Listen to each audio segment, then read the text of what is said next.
G-bet with a 3-bet to $12,000.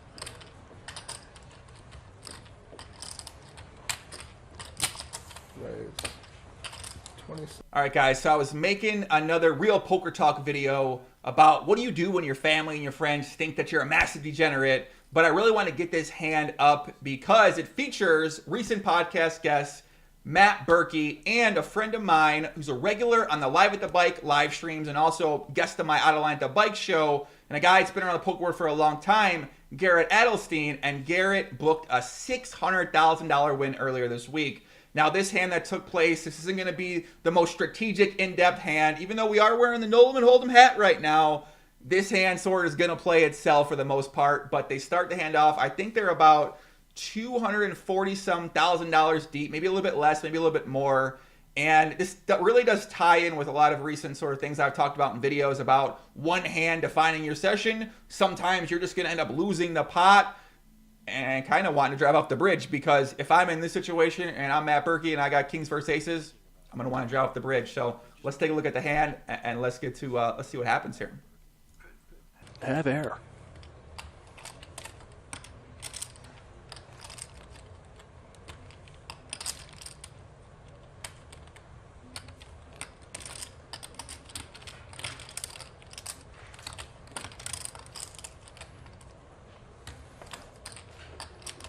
Berkey's got to be feeling pretty good about his hand.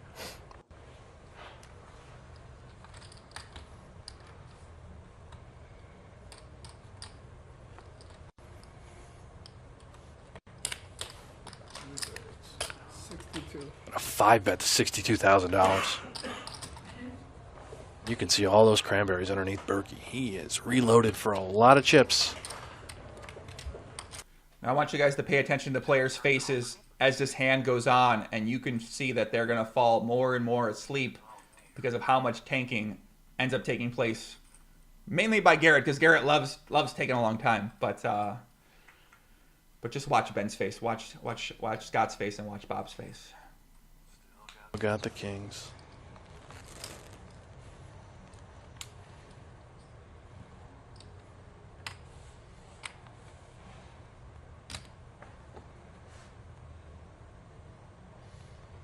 Nobody's shuffling chips. It's quiet. It's still. Everyone knows this is a major moment. Cool. And a flat from the kings. 125,000 in the middle.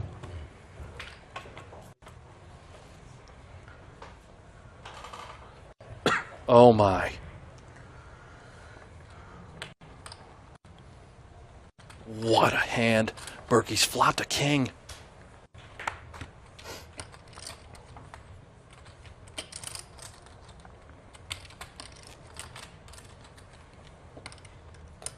I'd say he's feeling okay right now.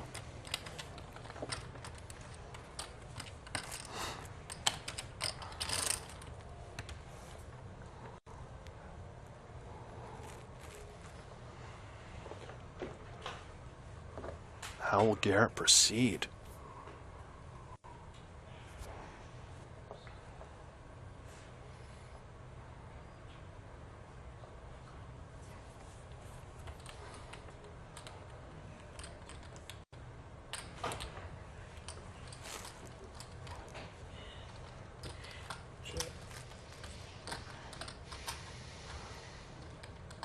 Garrett's going to check his aces. Berkey checks right back. All right, guys, so we followed the hand up until this point. So Garrett was in the straddle. Matt Berkey made a raise. Garrett 3-bets. Matt 4-bet. Garrett 5-bet pre-flop. And then Matt Berkey just calls. Flop comes down king 7-5. Matt Berkey flops the top set. Garrett decides to check, and Matt checks back pretty quickly. And we're going to see a turn where the fireworks continue. Oh, my God. Are you kidding me?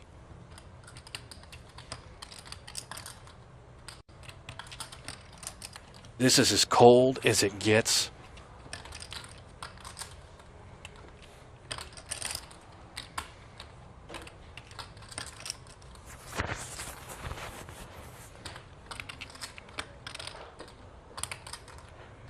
His world has been turned upside down on the turn. And unless he finds a case king, he's about to have $167,000 less. G-Man's day is just looking good, large and in charge, and he's going to bet. All this time, and finally we have a bet on the turn. 35,000 into 125, and how can you blame him? Nothing but the nuts.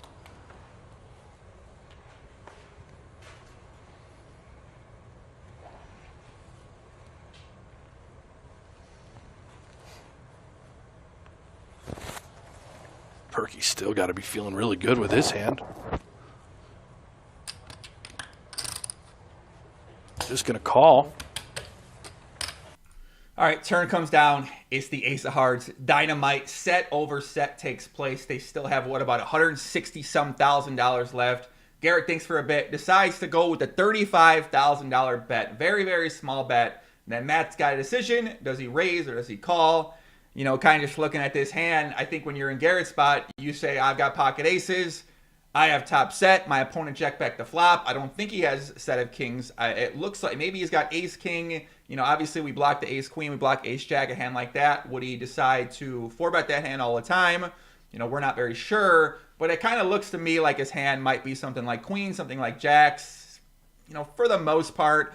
I guess in Garrett's spot now it's just we pray that we're going to get some value. I think sometimes spots come down where, you know, we have such a strong hand and our opponent's hand looks so weak that we sort of just bet and we pray that our hay has something. And, you know, this just happened to be the hand where he did have something. Matt decides to just call instead of raising the turn himself. I think that could be debated either way, but let's see the river has played.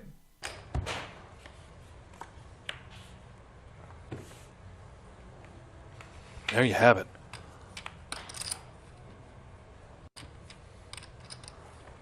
Nearly 200,000 in the middle, and Garrett Adelstein, top set of aces, with 132,000 behind.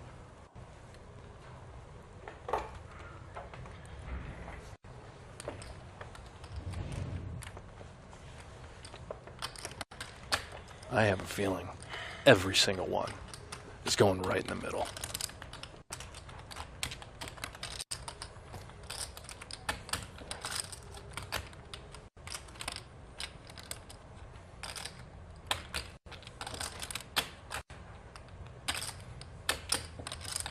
What a cooler from Matt Berkey.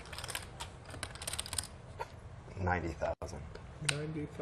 90,000. 42.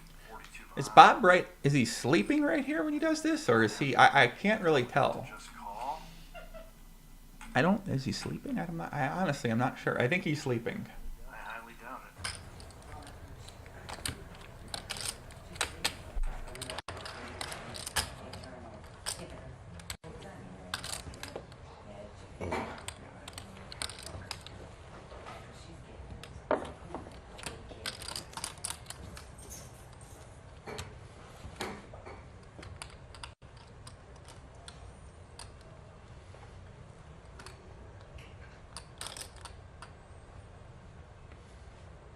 All in for Berkey. He's putting him in. All right, so river comes down, 6 of clubs. Flush draw misses. The gut shot, if someone happened to have 8, 9 of hearts, something like that, does get there. And now Gary has a decision. What's he going to bet? He decides to not bet his whole stack, 90,000. I think sometimes people do that to sort of make their hand look a little bit more bluffy. But, you know, not quite sure his reasoning. I'll probably ask him about that. And then Matt has a decision. Does he go all in, put Garrett all in rather for his last 42,000, or does he just call? He decides to go all in, and then Garrett gives him the slow roll. Take a look. And Garrett is